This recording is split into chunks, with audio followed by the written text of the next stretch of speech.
तो जीवात्मा में से ऐसी कौन सी शक्ति है जो सब जगह जाने का प्रयास करती है? तो वो केवल और केवल मन है। अगर यदि मन कहीं एक स्थान से दूसरे स्थान पर नहीं जाएगा तो आप दूसरे स्थान का ज्ञान कैसे अर्जित करोगे? केवल एक मन ही है जो ईश्वर के पास जाता है, ईश्वर के ज्ञान को बटोर करके डुबका सागर में लगा करके ज्ञान को खींच लाता है, मोती को खींच लाता है। जैसे इसी प्रकार से मन जो है ईश्वर में जाकर के मोती खींच लाता है उस ईश्वर के ज्ञान की, और उसको जानने का प्रयत्न कौन करता है? मोती को खींच करके तो काम लाने का करता है मन, लेकिन उसको जानने का प्रयास करती है बुद्धि। उसको जानने का प्रयास कौन करता है? बुद्धि करती है। और जब वह ज्ञान स्थापित हो जाता है, जब वह ज्ञान जान करके एक जगह रख दिया जाता है ना, जैसे ऊपर ने क्या होते कुछ भी लेकर के आए सामान, पहले सोचा लेना या नहीं लेना, लेकर के आओ, डिसीजन कर लिया, निर्णय ले लिया कि लेना ही है, अब तो इसको लेकर के ऊपर ने रख दिया, अब अपने घर में आ गई, तो अब वो क्या हो गया? रख गया, यानी कि अब वहां से चेकेगा नहीं, अर्थात घर में आगे तखत रख दिया तो ये यही रखा रहेगा ना। तो ऐसे ही जब मन ईश्वर के ज्ञान को लेकर के आया, बुद्धि ने जाना और उसको रख दिया, जहां रखते हैं उसी का नाम है चित्त। जहां रखते हैं उसी का नाम क्या है? चित्त। तो यानी ईश्वर के ज्ञान को चित्त में रख दिया। लेकिन अगर हमने मान लो ईश्वर के ज्ञान की बजाय कुछ दूषित पदार्थ ही रख दिए, दूषित पदार्थ का मतलब है कोई भी वस्तु या कोई भी विचार, दूषित विचार को हमने अगर यदि अपने चित्त में रख रखा है, क्योंकि जन्मांतरों के संस्कार है तो हम बुरे भी सोचते, बुरा देखते भी है ना। तो ये क्या होता है कि बुरा विचार कोई भी हमने अपने चित्त में रख लिया, जैसे ही हमने बुरा विचार चित्त में रखा, अब इसको दूर कैसे हटाएं? चित्त में रखने के बाद तो क्या है, वो कहते हैं ना चित्तपट हो गई, एक ही काम होता है, या तो अच्छा या बुरा।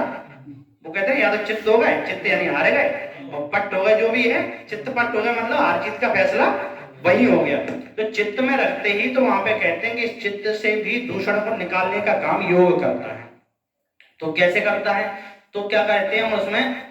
यम, नियम, आसन और प्राणायाम। तो ये प्राणायाम जो है, तो ऋषि पतंजलि कहते हैं कि प्राणायाम को करने से, देखिए पहले हमने 16 कलाएं देखी थी, उसमें से पहला तो था इक्षण, दूसरी कला है प्राण।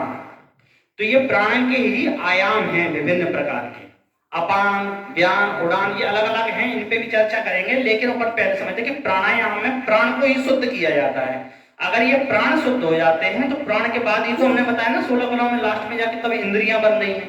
तो इंद्रियां बनेंगी, इंद्रियां जैसी होंगी तभी तो वैसी वृत्तियां होंगी, अर्थात आपके कर्म होंगे। तो क्या होगा कि आपने जब प्राणायाम को किया, प्राणायाम के करने से आपके प्राण शुद्ध हो गए। जैसे यानी कि सबसे सूक्ष्मतम रूप जो है पदार्थों में वो प्राण ही है, प्राण से सूक्ष्म कुछ भी नहीं है। तो जब प्राण सूक्ष्म थे वो शुद्ध हो गए, तो बताइए प्राण के शुद्ध, प्राणायाम करने से प्राण शुद्ध हुए, तो उसी प्राण का रूप है आपका चित्त। तो आपके चित्त शुद्ध होगा, अर्थात आपका ज्ञान रखा हुआ कहां पे था? चित्त में। तो आपके चित्त का ज्ञान शुद्ध होगा। जब चित्त का ज्ञान शुद्ध हुआ तो ज्ञान से ही व्यक्ति कर्म करता है, जीवात्मा कर्म करता है। तो जीवात्मा के कर्म शुद्ध होंगे, यानी कर्म शुद्ध हुए, यानी कि उसके द्वारा किए गए वृत्तियां शुद्ध हुई ना। वृत्तियां जब तक शुद्ध नहीं होंगी तब तक कर्म शुद्ध नहीं होंगे। जैसे ही वृत्तियां शुद्ध हुई, जैसे ही कर्म शुद्ध हुए, जैसे ही जीवात्मा का ज्ञान शुद्ध हुआ, उसी को निरोध कहते हैं। अर्थात जीवात्मा के द्वारा किए गई वृत्तियां अर्थात कर्म, जैसे ही जहां गलत कार्य को रोक देना होता है उसी का कहते हैं निरोध। अर्थात यहाँ पर हमने अपने चित्त को भी शुद्ध कर दिया। अब क्या होगा? तो अब ऋषि पतंजलि कहते हैं, और इस मंत्र में भी कह दिया, अब इस मंत्र का सही अर्थ अब निकलेगा। वो कैसे, क्या कहते हैं? आत्मदान, आत्मदया यानी आत्मज्ञान का देने वाला।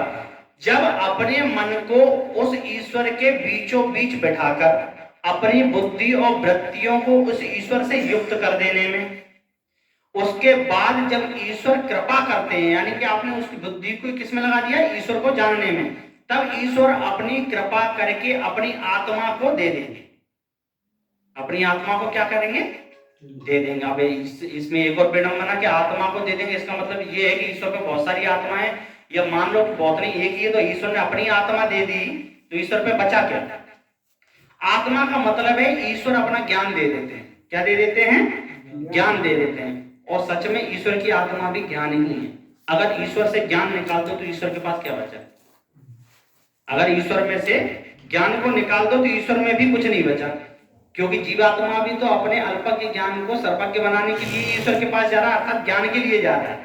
वही प्रकाश है, वही प्रीति है, इसी वजह से हमारा आकर्षण कहाँ होता है? ईश्वर की तरफ होता है। तो जब ईश्वर के पास गए तो ईश्वर ने अपनी कृपा से अपनी आत्मा दे दी, अर्थात अपने जीवात्मा में जीवस्त रूपी होकर के अपने समस्त ज्ञान को उड़ेल देता है, उसी का नाम होता आत्मदाह। तो यहाँ पर इस शब्द की ये व्याख्या हुई कि ओम या आत्मदाह, यानी आत्मदाह यानी कि इस प्रकार से परमपिता परमात्मा अपने ज्ञान का अर्थात अपने आत्म ज्ञान का देने हारा है। तब आगे कहते हैं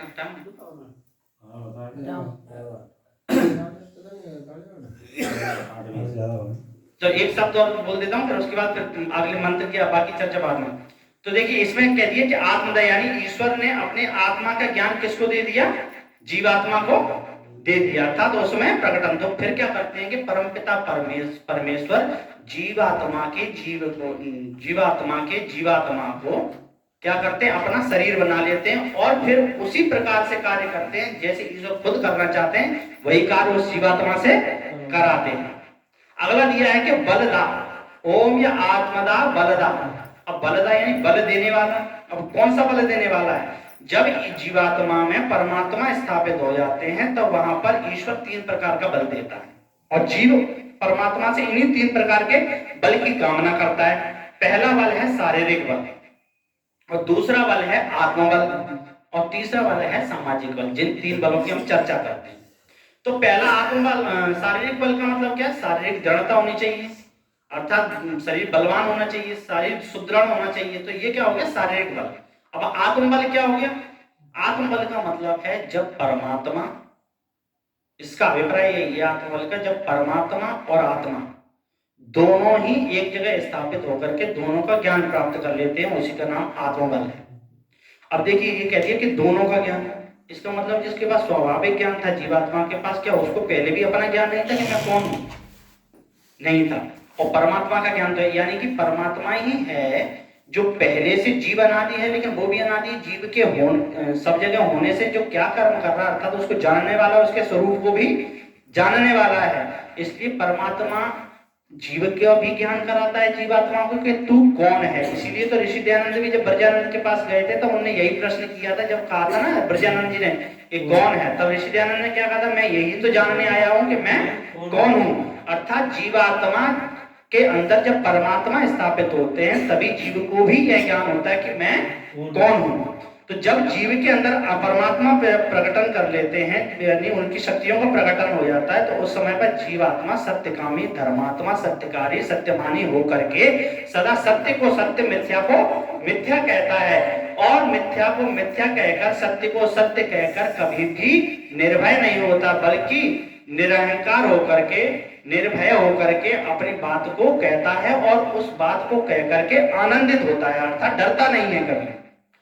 तो जब वो आनंदित होता है तो कहते हैं ना, आगे लिखा है मंत्र में, ओम या आत्मदा वरदा यस्व विश्व उपासते, यस यानी कि जिसको, विश्व यानी कि सब, उपासते जिसको सब उपासना करते हैं, ऐसा परमपिता परमात्मा जिसको पा करके व्यक्ति क्या हो जाता है, बलवान हो जाता है, यानी कि निर्भय हो जाता है। उस परमपिता परमात्मा की सब विद्वान लोग, सब यानी कि सब विद्वान लोग उपासना करते हैं, और जो मूर्ख तत्व इत्यादि हैं, जो मूर्ख हैं वो क्या हैं, उस परमपिता परमेश्वर की उपासना नहीं करते।